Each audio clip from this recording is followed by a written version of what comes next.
सो bipolar junction का अभी हम उसके कुछ कंपोनेंट्स देखते हैं।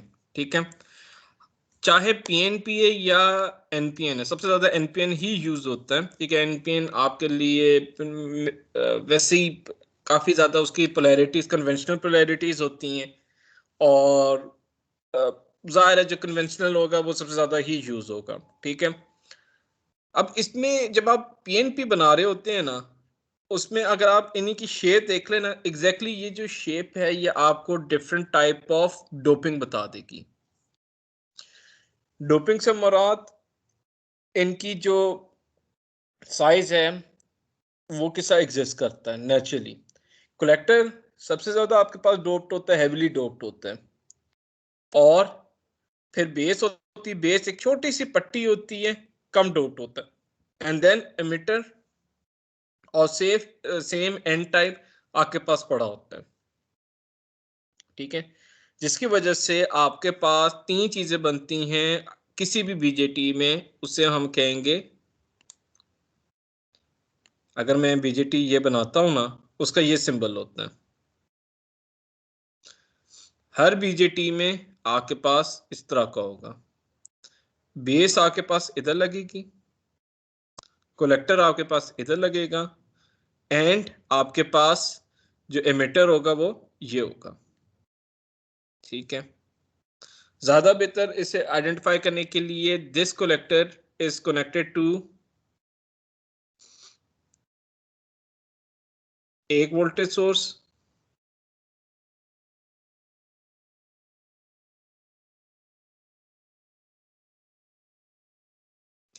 और ये बेस एक अनदर वोल्टेज सोर्स से लगा होता है। ठीक है, ये इसके बेसिक कंपोनेंट्स होते हैं। इधर बेस पे एक रेजिस्टेंस लगा होगा, इधर एक रेजिस्टेंस होता है, इधर रेजिस्टेंस होता है, तो कुछ गेन वगैरह भी होता है, लेकिन मेजर कंपोनेंट्स इन बीजेटी वो ये लगा होता है। और यही जो आपके पास जो ब्लू में मैं इंसर्कल कर रहा हूं,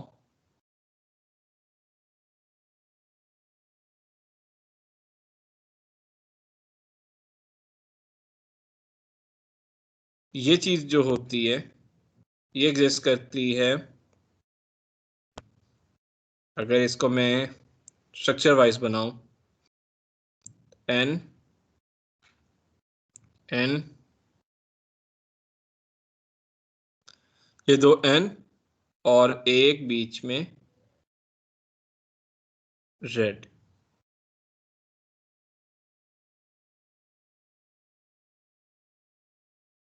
ये पी टाइप हो जाएगा, ये दो N type.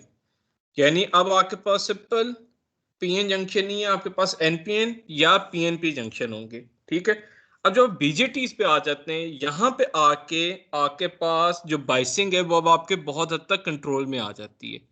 Again the point with electronics is कि आपने अपना कंट्रोल लेना है, यानी आप फॉरवर्ड बाइसिंग भी करा सकते हैं, रिवर्स बाइसिंग भी करा सकते हैं। जब आप कलेक्टर बेस और इमिटर आ जाता है, बेस हमेशा आपके पास इस छोटे पार्ट पे कलेक्ट होगा, कलेक्टर जिसपे हेविली डोप्ड होगा, और इमिटर जहां लाइटली डोप्ड होगा। इस फॉर्म में आपके पास स्टार्ट होता है। अब होता क्या है,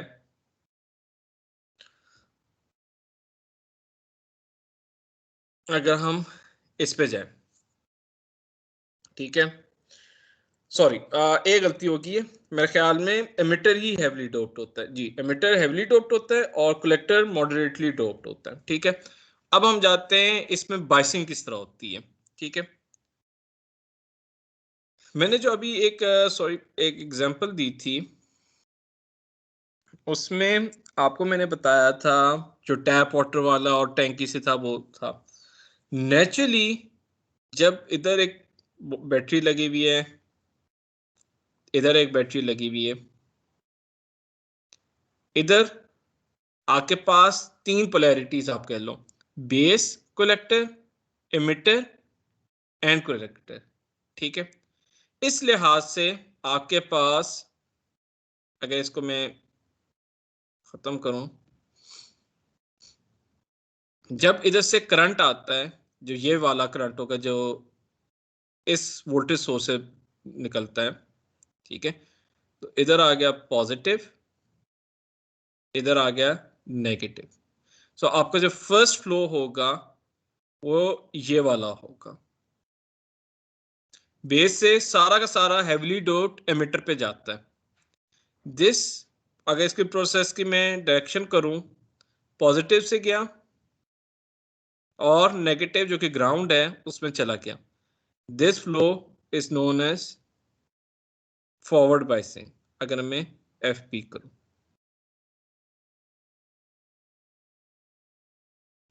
फिर आपके पास एक कलेक्टर वोल्टेज सोर्स होती है वीसीसी, इसे हम वीसीसी कहते हैं, कलेक्टर वोल्टेज सोर्स एंड वीबी। याद रखो, अगर आपने एक अच्छा ट्रांजिस्टर बनाना है, VCC should always be greater than VBB। Base voltage हमेशा ज्यादा होगी। जब बेस वोल्टेज से ज्यादा होगी कि इसका मतलब है जब ये वोल्टेज सोर्स करेंगे देन ये करंट को करेगा। मैंने क्या बताया था कि एक तरफ आपके पास 5 वोल्ट लगा हुआ है, थोड़ा आगे मैं बना देता हूं।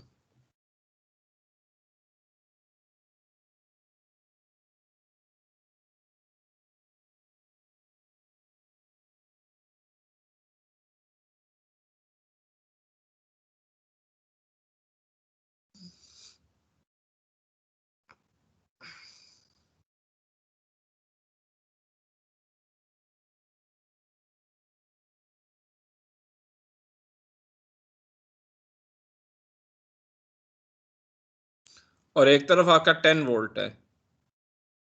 बताओ करंट कौन कंट्रोल करेगा, करंट की डायरेक्शन और सारा कुछ, 10 वाला या 5 वोल्ट वाला? 10 वाला। गुड। क्यों? क्योंकि मैंने बताया था जो हाईएस्ट वोल्टेज सोर्स होते हैं वो ही हमेशा डायरेक्शन को कंट्रोल करता है। Which is why bias limiters या बायस डायोड या वो जो सारा होता है उसमें आपके पास जो कंट्रोल होता है वो आपके पास नेचुरली हायर वोल्टेज सोर्स के हिसाब से आ जाता है। नाउ अब वीसीसी वीबी से है, जो ये डायरेक्शन थी इसको चेंज करने की कोशिश करेगा। तो क्या करेगा कि एक नया करंट इधर से फ्लो करेगा इस तरफ और वो जाएगा इस तरफ जाने की कोशिश करेगा, ठीक है। अब जब इस तरफ जाने की कोशिश करेगा तो जो सी बी है, इस लिहाज से बी सी जो आपके पास फ्लो करना का जो स्टार्ट करेगा उसे रिवर्स बायस कहेंगे। सो नाउ अब आपके पास दो करंट सोर्स आ गए, एक आ गया है आपके पास फॉरवर्ड बायस का, एक आ गया आपके पास जिसे मैं कहूंगा, अगर थोड़ा सा मैं रेड से ही डिनोट कर दूं, वो होगा ये वाला, ये। और ये जो, इसको कर देते हैं बंद, ये जो फॉरवर्ड बायस होगा और ये रिवर्स बायस होगा, इसका मतलब है कि आपके पास एक करंट इधर भी फ्लो करना शुरू हो जाएगा और अगेन करंट इधर जाएगा और इधर आके सर्किट कंप्लीट करेगा। सो अगर आपके पास करंट बी सी के थ्रू जा रहा है और ये डायरेक्शन है रेड वाली, ये है रिवर्स बायस। और नेचुरली वीबी भी कंट्रोल कर रहा है अगर आपके पास, जो कि नेचुरल एक प्रोसेस में करता है, वो आपके पास फॉरवर्ड बायसिंग होती है। सो साइमल्टेनियसली आपके पास ब्लैक फॉरवर्ड बायसिंग भी हो रही है एंड रेड रिवर्स बायसिंग भी हो रही है। बेस टू कलेक्टर वाला पार्ट रिवर्स बायसिंग को कंट्रोल करे, बेस टू एमिटर अब आपके पास वो कर है। और इसी तरह आपके पास एमिटर जो, जबकि ज़ाहिर कलेक्टर से इधर जाएगा तो इधर आपके पास दो पोलैरिटी चेंज हो जाएगी, हेंस द नेम बाइपोलर। जब आपके पास एक फॉरवर्ड बायसिंग हो रही है और रिवर्स बायसिंग हो रही है एक ही कंडीशन में, तो इसका फायदा किधर हम मुझे ज्यादातर होगा? कोई एप्लीकेशन बता सकते हैं? ट्रांजिस्टर तो वैसे बहुत जगह लगा होता है, लेकिन कोई एक एप्लीकेशन जो आप लोगों को पता हो ट्रांजिस्टर्स की, एप्लीकेशन के लिए किसके लिए? एम्पलीफिकेशन के लिए। गुड।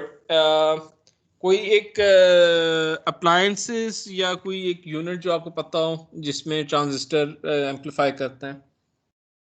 स्पीकर्स हो गए या हमारे जो माइक्रोफोन्स होते हैं। शाबाश, गुड, वेरी गुड। अच्छा, हाँ, एक मैं रियल लाइफ चीज भी बताता हूँ। एक हम चीज बनाते हैं, हमारे रोबोटिक्स में होता है। उससे हम, जाहिर है आपकी मोटर एक डायरेक्शन में मूव करती है। अगर मैंने मोटर को दूसरी डायरेक्शन में मूव कराना, इसका मतलब है करंट मुझे रिवर्स में देना पड़ेगा। ठीक है, जब मुझे रिवर्स में देना पड़ेगा, मुझे स्विचिंग करनी पड़ेगी रिवर्स में, ताकि मेरी मोटर खराब ना हो।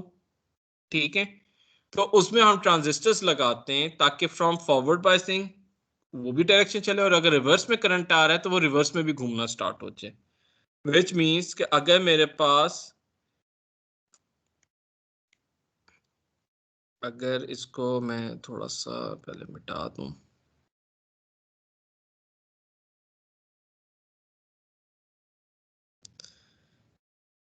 इधर मोटर लगी हुई है, ये आपके पास शैफ्ट है और शैफ्ट से आगे एक व्हील लगा हुआ है। ठीक है, फॉरवर्ड करंट है तो आपके पास, आप कह लो कि फॉरवर्ड करंट में क्लॉकवाइज मूव कर रहा है। ठीक है, टायर का मैं कह रहा हूं, आपके पास क्लॉकवाइज मूवमेंट हो रही है फॉर पॉजिटिव करंट।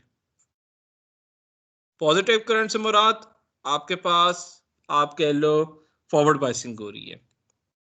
अब जब मेरे पास नेगेटिव करंट आ जाएगा तो मेरे पास एंटी क्लॉकवाइज मूवमेंट होगी, यानी मैंने दोनों डायरेक्शन में अपनी मूवमेंट को कंट्रोल कर लिया। और अगर चार टायर्स होंगे, चार टायर्स में से मैं एक को फॉरवर्ड कर रहा हूं और दूसरे को रिवर्स कर रहा हूं, तो ये क्या इफेक्ट होगा? एक तरफ रिवर्स मोटर घूम रही है, एक तरफ फॉरवर्ड मोटर घूम रही है, इससे क्या इफेक्ट होगा, बता सकते हैं?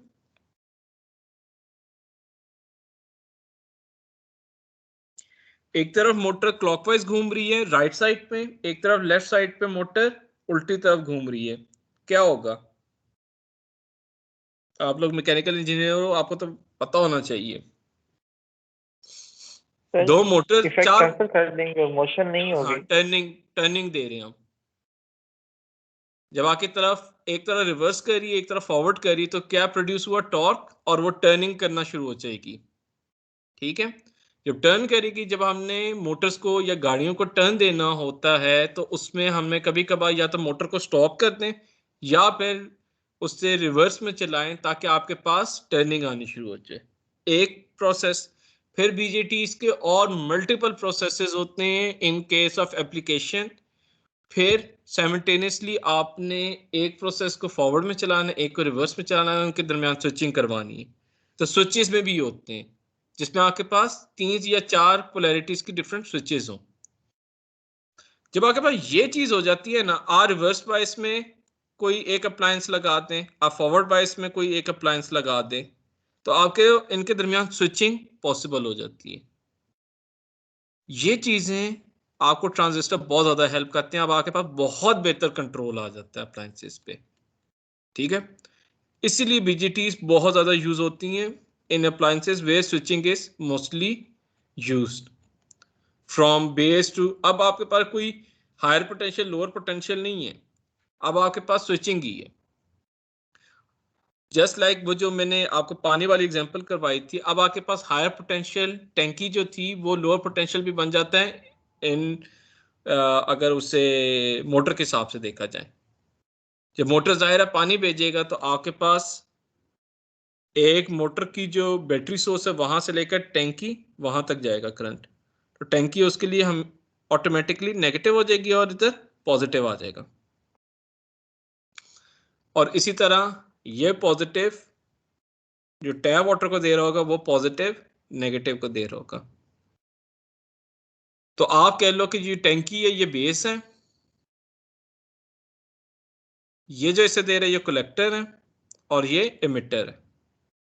इमिटर आपका फाइनल मैक्सिमम फ्लो ऑफ जो पानी आ रहा है वो होगा।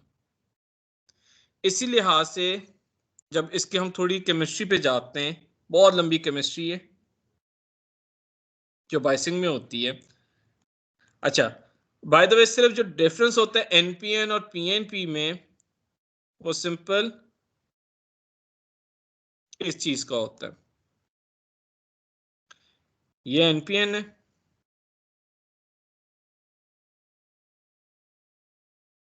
Collector, base, emitter. और अगर मैंने एनपीएन बनाना होगा, सिंपल आपके पास जो एमिटर का एरो हेड है वो ऊपर चला जाएगा, यानी ये आ जाएगा आपके पास। That's it. और थोड़ी सी बैटरी भी उल्टी लग जाएंगी, जैसा इधर बैटरीज आपके पास इस फॉर्म में लगती हैं, पॉजिटिव और नेगेटिव की फॉर्म में।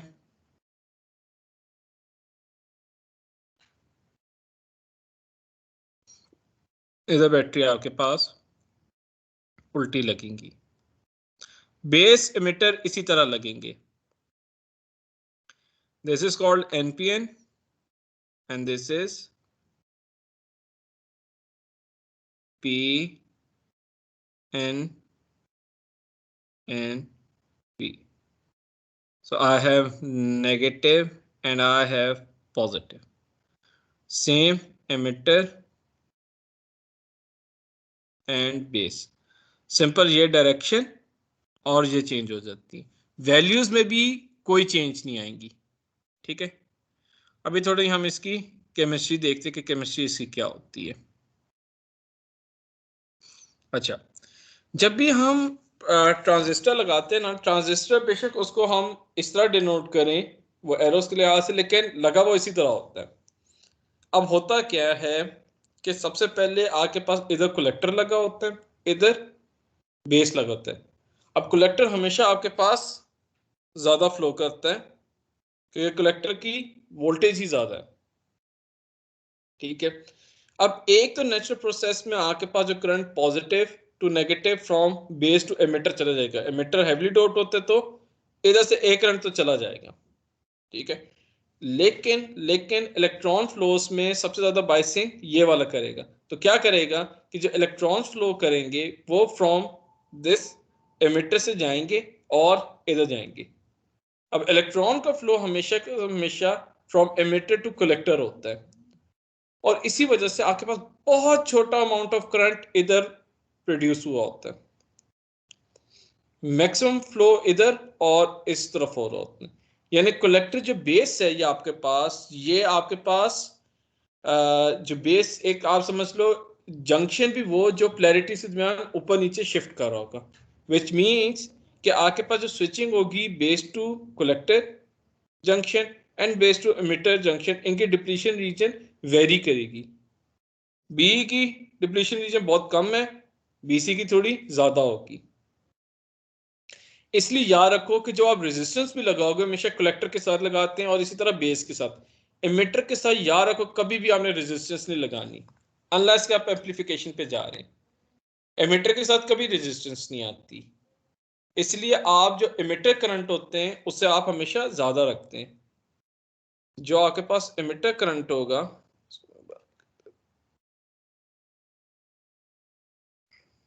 आपके पास जो एमिटर करंट होगा it should always be greater than IC, collector current. इसलिए आप कलेक्टर के साथ ही रेजिस्टेंस लगाते।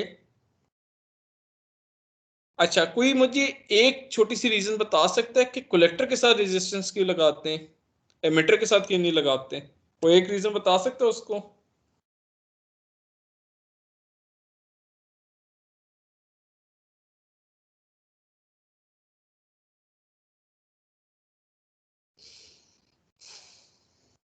कोई बता सकता है कि कलेक्टर के साथ हम रेजिस्टेंस क्यों लगा रहे हैं?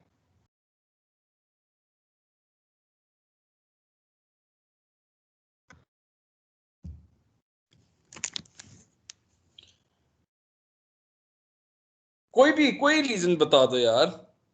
तुक्का ही लगा दो बेशक। सर क्योंकि कलेक्टर के अंदर जा रहा होता है करंट। Not particularly.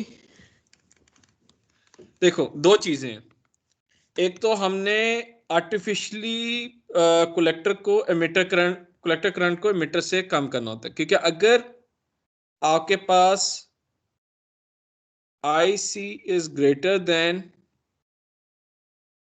IE हो जाएगा ना, या समझ लो आपका करंट ही खत्म हो, आपका यानी सिस्टम ही फेल हो गया। नेचुरली ट्रांजिस्टर इस प्रिंसिपल पे चलता है, आपके पास एमिटर ने ही करंट फ्लो, जो इलेक्ट्रॉन्स फ्लो हैं उनको प्रोसेस करना है। अब IC को एमिटर करंट से कम रखने के लिए आर्टिफिशियली आप इधर एक रेजिस्टेंस लगा देते हैं, ताकि आपके पास IC नेचुरली कम होना शुरू हो जाए और किसी तरीके से भी IE से ग्रेटर ना हो। ठीक है, तो हमने एक जानबूझ के एक रेजिस्टेंस हम लगा देते हैं IC के साथ, ताकि जब आपके पास electron flow from emitter to collector में जाए तो कलेक्टर में करंट हमेशा थोड़ा सा रिड्यूस होके ही जाए। ठीक है, वन कंडीशन। दूसरी ये कि आपके पास IE should always be greater than, should always be equal to IC plus IB। और बहुत अच्छी बात होती है कि IB जितना कम होगा उतना बेहतर रहेगा। एक चीज मुझे बताओ, अगर मैंने IB को कम करना है, देखो IE उतना का उतना ही रहेगा, IE चेंज नहीं होता, उसकी एक ही वैल्यू रहती है। IC और IB चेंज होता रहता है, और इसके रेशियो को भी गेन कहते हैं, IC ओवर IB को। अगर मैंने गेन एक खास अमाउंट तक रखना है, IB को अगर मैं रिड्यूस करूंगा, उसका मतलब है मेरा ऑटोमेटिकली IC इंक्रीज कर जाएगा।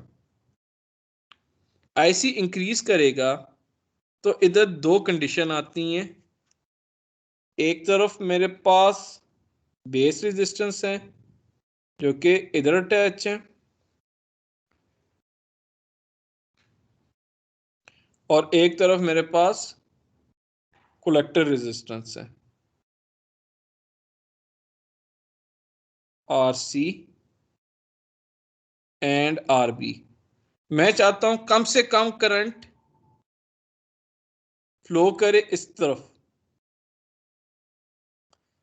या कम से कम करंट की बहुत कम वैल्यू हो जो इधर पे आए, और कलेक्टर की वैल्यू अच्छी हो, बेहतर हो।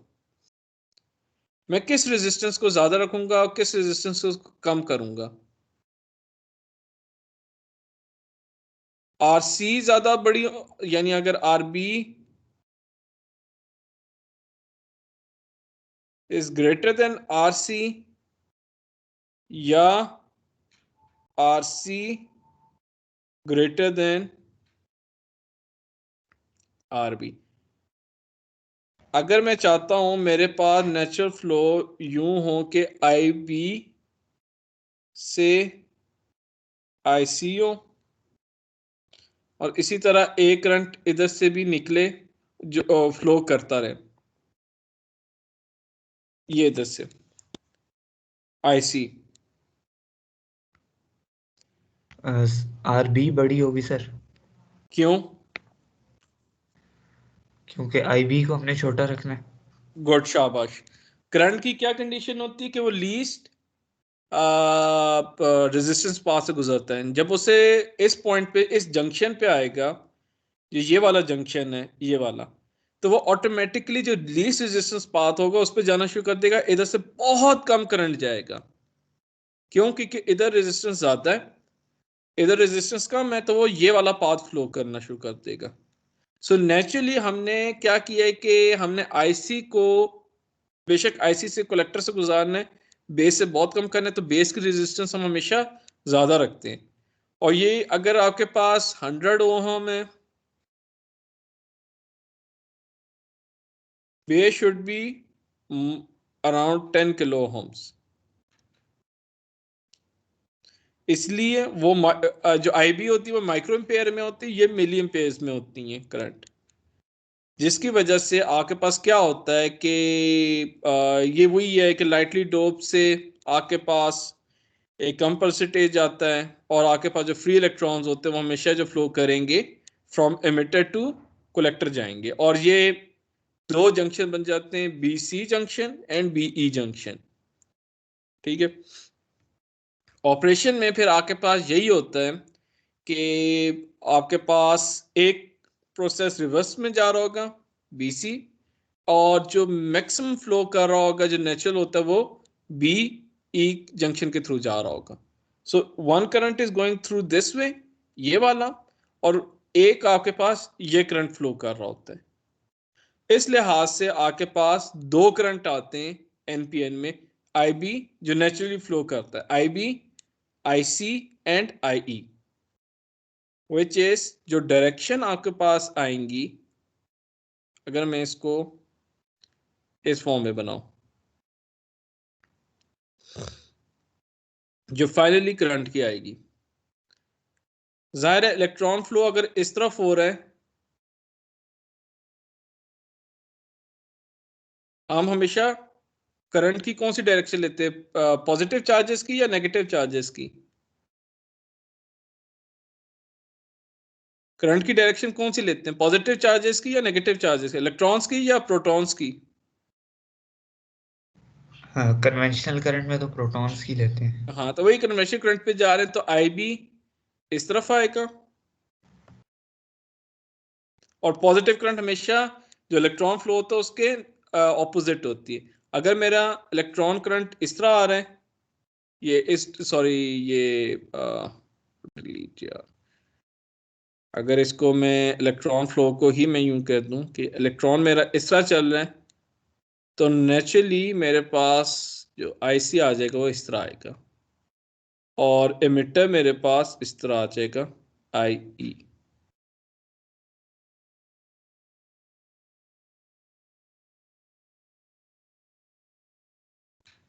आई सी।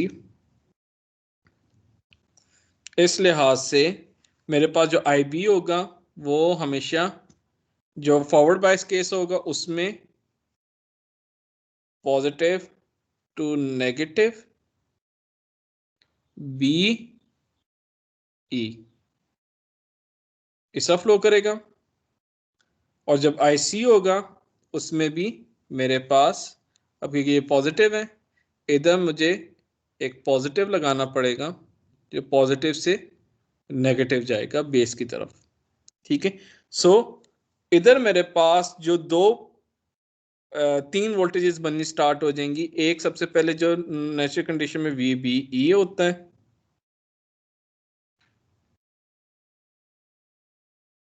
फिर आपके पास वी बी सी होगा या V C B, and last V C E. और इधर मैं आपको एक इजीली अंडरस्टैंडेबल एक फिनोमेना बता दूं कि ये वी बी ई हमेशा 0.7 वोल्ट के इक्वल होगा।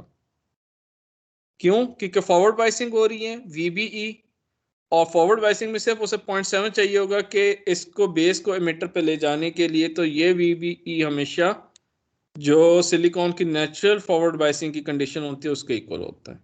ये वेरी करती हैं डिपेंडिंग ऑन द सर्किट, लेकिन वीबीई हर क्वेश्चन में कोई भी क्वेश्चन है वीबीई 0.7 वोल्ट होगा, विच मीन्स कि आपको सिर्फ 0.7 चाहिए उसे फॉरवर्ड पास कराने के लिए, एंड वीसीबी एंड वीसीई के कुछ खास कंडीशन होंगी जिससे आप ये करेंगे। सो आपके करंट फ्लो में I B, I C, I E for NPN, और जब आप पीएनपी में करेंगे तो आपके पास आई B, I C and I ई, और इसमें भी पीएनपी ये फॉर एनपीएन था, और अगर मैंने पीएनपी बनाना होगा, इसको मैं थोड़ा सा हटा देता हूं,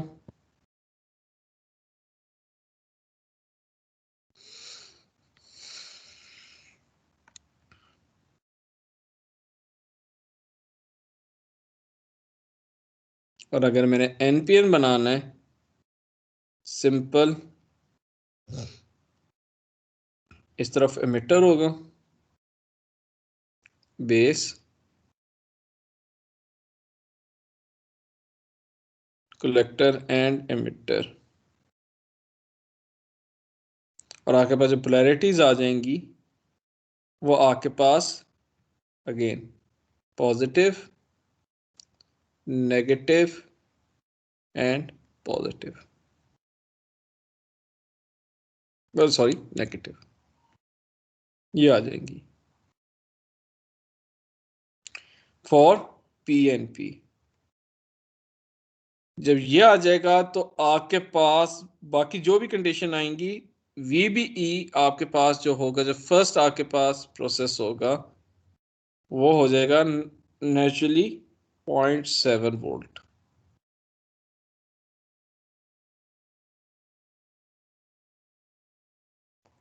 और इसी तरह VCE VCB की जो भी वैल्यूज आएंगी वो सारी की जो भी वैल्यूज आएंगी वो नेगेटिव होंगी सारी। पीएनपी में सारी की सारी अगर आप कन्वेंशनल फ्लो करंट ले रहे हैं तो आपके पास नेगेटिव वैल्यूज आती हैं। That's the major difference between. और इसमें अगर इनको करंट की भी डायरेक्शन की जाए, एमिटर का मेरे ख्याल में बेस करंट आपके पास इस तरह होता है IB, तो और कन्वेंशनल इलेक्ट्रॉन फ्लो के लिहाज से ही आप IC को लेते हैं तो IC ये हो जाएगा और IE हो जाएगा ये। बिल्कुल opposite direction of what is NPN, हाँ NPN PNP का बिल्कुल ऑपोजिट हो जाएगा। तो यहां पे आपके पास पोलैरिटीज एंड पोटेंशियल्स वेरी करती हैं, हेंस द नेम बाइपोलर। के नेचुरल स्टेट में वो फॉरवर्ड बाइसिंग भी कर सकते हैं, नेगेटिव बाइसिंग भी कर सकते हैं, और एक वक्त में दोनों बाइसिंग भी कर सकते हैं। तो इस लिहाज से अब आपके पास कंट्रोल बहुत ज़्यादा आना स्टार्ट हो जाता है। आपने एम्पलीफाई करना है, आपने कंट्रोल करना है, आपने और ड्राइव करनी है, मोटर ड्राइव करवानी है, सब चीज़ें आपकी बीजेटी कंट्रोल करती है। स्विचिंग करवानी from lower potential to higher potential, from forward biasing to reverse biasing to forward biasing, सब चीज़ें ये बीजेटी करता है। ठीक है, और इसी लिहाज से आपके पास base emitter base emitter and collector के दरमियान स्विचिंग नेचुरली एग्जिस्ट करती है। ये होता है बीजेटी का करंट ऑपरेशन और जो प्रोसेसेस होते हैं। ठीक है, इंशाल्लाह आगे जब हम इसकी एग्जांपल और सर्किट एनालिसिस करेंगे तो और ज्यादा चीजें क्लियर हो जाएंगी। ठीक है, यहाँ पे आके आपका आज का लेक्चर खत्म हो जाता है। किसी को कोई कंसर्न, कोई क्वेश्चन है वो आप बिल्कुल पूछें। ये कि बीजेटी अगर नहीं समझ आई आप क्वेश्चन पूछ लें। सबको समझ आ गया? हाँ या ना में प्लीज जवाब दे दो। Yes sir. Thank you. इसके भी चैप्टर 3 के में चैप्टर 4 होगा, और चैप्टर 4 के कुछ खास चीज़ें तक हम पढ़ेंगे। ठीक है, तो वो भी मैं अपडेट करता रहूँगा कि कोर्स कंटेंट क्या होगा। ठीक है, अभी नेक्स्ट लेक्चर इसका थोड़ा सा इंटरेस्टिंग होता है तो उसके लिए प्लीज़ अपडेट रहिएगा। और आज इंशाल्लाह, आज नहीं तो कल मैं लाजमी असाइनमेंट अपलोड कर दूंगा। ठीक है, तो उसके लिए रेडी रहिएगा, डिज़ाइन क्वेश्चन से ही रिलेटेड होगा। अपना ख्याल रखें, कोरोना से बचें। अल्लाह हाफिज़।